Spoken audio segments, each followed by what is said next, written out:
Amtrak trains have an engine and several cars.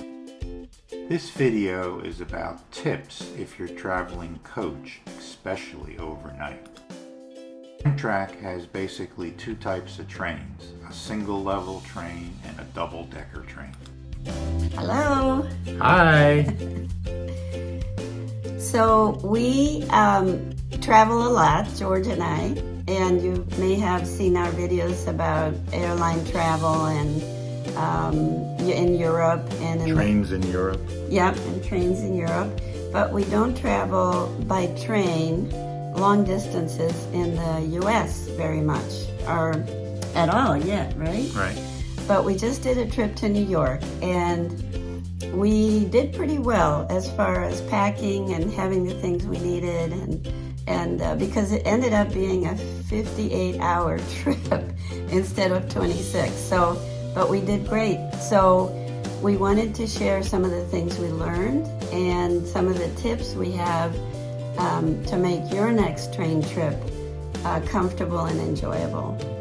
If you're traveling in a bedroom, you know, Amtrak gives you your meals, so you don't need a lot of this because everything's included. You have a bed to sleep in and so on. But for traveling in coach, especially if it's an overnight coach, and we don't recommend more than one night, and even one night can be trying. But these tips will help you bring the things you may need. And if you get on a train from hell like we did, having food and water made a big difference. Yeah. Here we are in a coach seat. Masks are required on all trains and all stations. Aisles are not wide, so you can't stand for extended periods of time. Amtrak seats on coach have 39 inches of legroom. Coach seats are wide compared to an airline seat. They recline much more than the airlines, and they have a footrest and a leg rest that come up. Tip number 1 is how to open the doors when crossing between cars. Opening doors can be done in two ways. The top button you can hit with your hand, but if you're afraid of touching surfaces because of COVID, then kick the bottom button with your foot. Please like our video by checking the little thumbs up. That way you let us know you enjoyed it.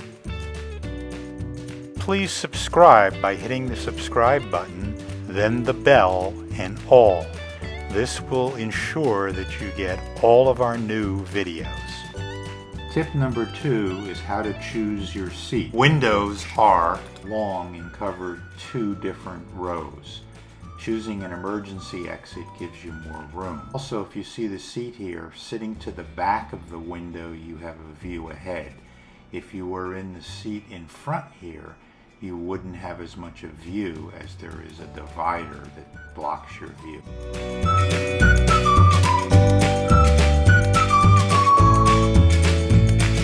All right, tip number 3 are comfort items you bring with you. So the first one, Rory? The first one are these little camping blow-up pillows that we found on Amazon, and they were great. They have a suede finish, so they're comfortable. You blow them up from this state, and you can roll them up into a little roll.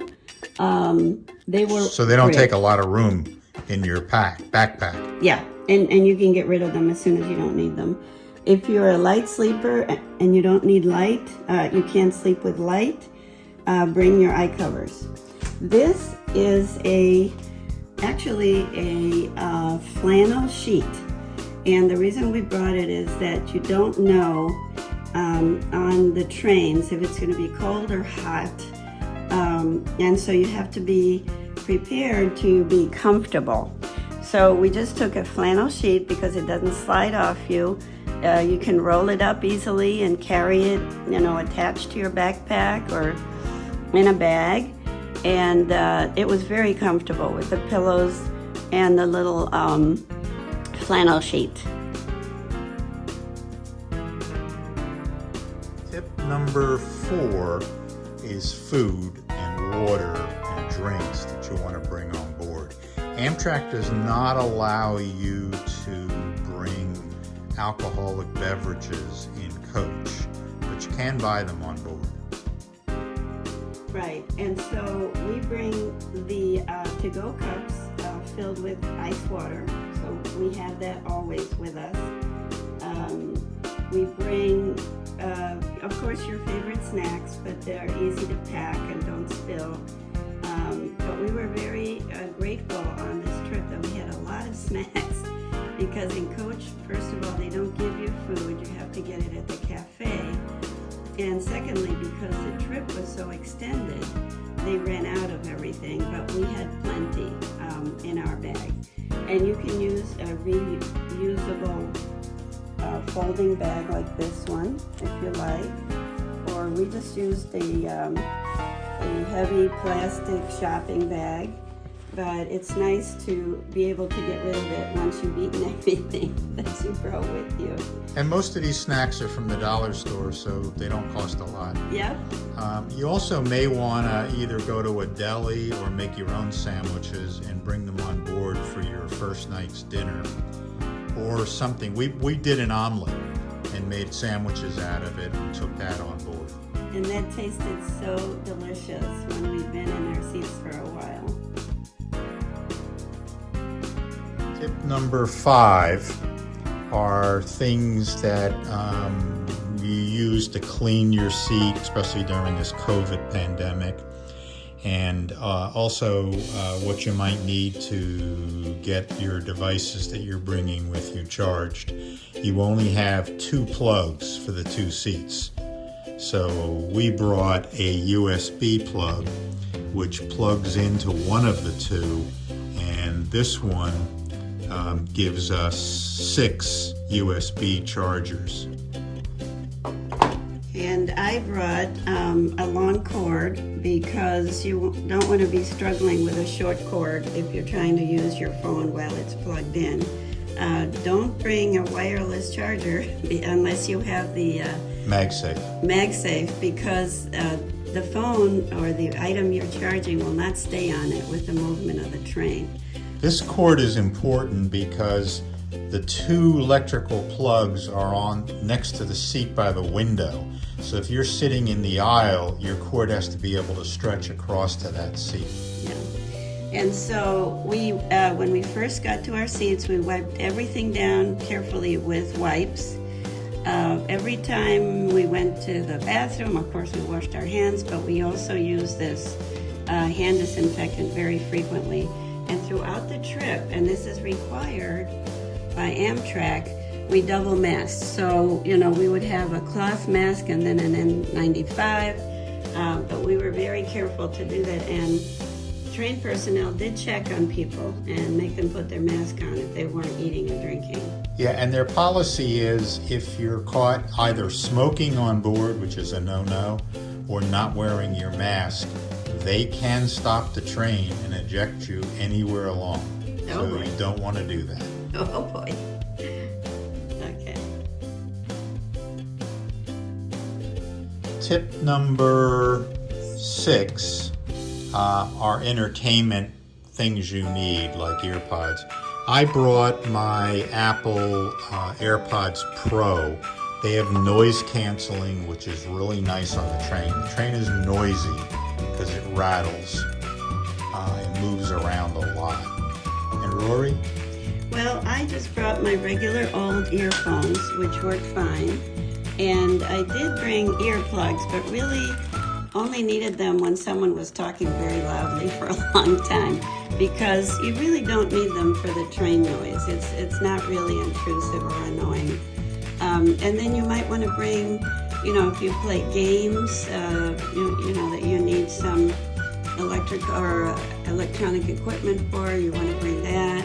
Or if you play board games, you can bring travel versions. The little fold-out tables are quite useful for that. So make sure you have entertainment. You will not always have cell service, right? Right. And so you have to be able to entertain yourself without. On the East Coast, Amtrak does have Wi-Fi, I found it not to be very reliable, especially for connecting to the internet. On the long distance hauls to the West Coast, there's no Wi-Fi, no cell. You're in the middle of nowhere. Yeah, and we have, you may have this too with your library. We can download books, or maybe you have some service. Books are a great way to pass the time with your earphones. Yeah, or if you want to listen to music, make sure you've downloaded the music before you get on the train so that you can listen to it without connections. Number 7 is clothing to bring on board the train. So Rory wore yoga pants, like the one she has on now, and that's comfortable in the seat. I wore loose-fitting jeans because they're comfortable in the seats. You're going to be sitting for a long time, so wear something that you not too tight and restrictive. Exactly. What did we do before yoga pants? I don't know, because they're the go-to item for everybody now. But the key here, again, because you don't know what the temperature on the train is going to be, is to wear layers. So I wore 4 layers. When we left Tampa Station, it was 73 degrees. And when we arrived in New York, it was 32 or something. Yeah. It was cold. So I had a short sleeves top for Florida, and then a light sweater. And one of the things that I really enjoyed was this little hoodie, because at night it gets a little chilly, and if you wrap that around your head, it really gives you some comfort if you like hoodies. Footwear is very important. Yeah, I wore shoes that did not have lace ties. I do that on airplanes too, so that I can take them off easily and put them on easily.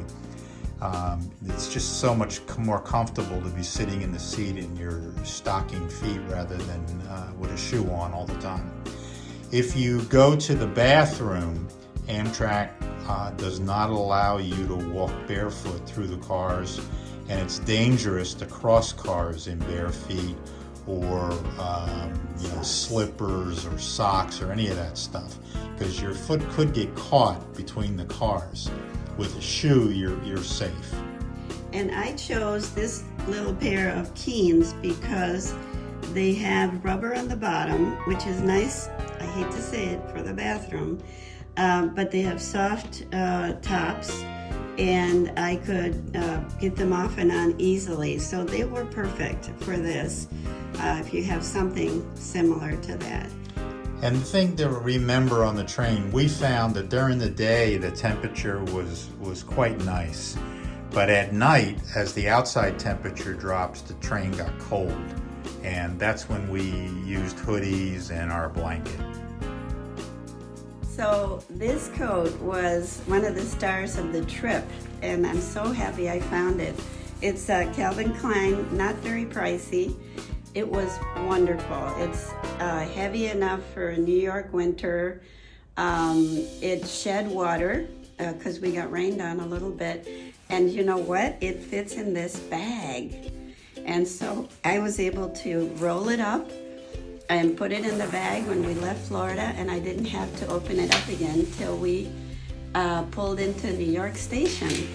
So if you can find this or something like it, I truly recommend it. It's just a most wonderful, useful garment. It rolls up small, and it can be with you at all times.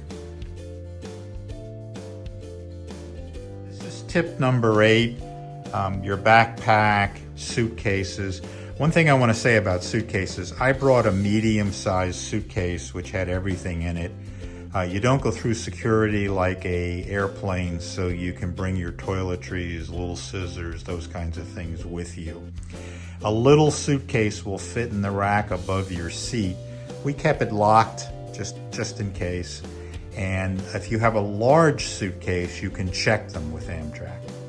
Yeah, they have to be 50 pounds or less, each suitcase, but you're allowed to check too. So this is my backpack, and I had everything I needed in it for the train, for the days in New York. and the train right back.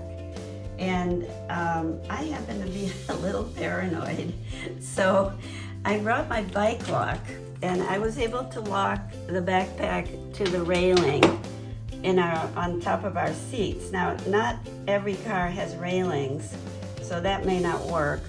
And then I also used a TSA lock to lock the main compartment so that someone couldn't get into it. It didn't feel to us, right, George, that it was unsafe in any way. No, people pretty much, respected your space and your stuff. Yeah. But if you're both away from the seat, like when we went to the cafe car, you don't want to leave valuables just sitting around. That's too much of a temptation.